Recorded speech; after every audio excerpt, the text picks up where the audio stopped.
ભણવું એટલે વાંચવાનું ઓછું ગમતું પહેલાં મને. ગણિત મારો ફેવરિટ સબ્જેક્ટ.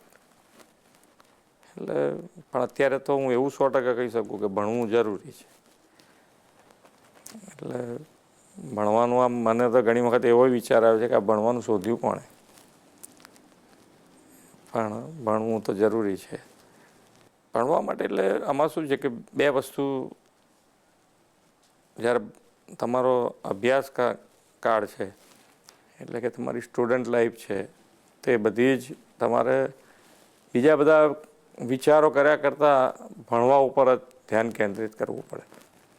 કે જ્યારે વાંચવા બેઠા હોય, રમતા હોય ત્યારે રમો ભલે, પણ જ્યારે વાંચતા હોય ત્યારે બીજે બધે ધ્યાન ના જાય. એવા પ્રયત્નથી ભણીએ તો કદાચ સારું રિઝલ્ટ આવી શકે.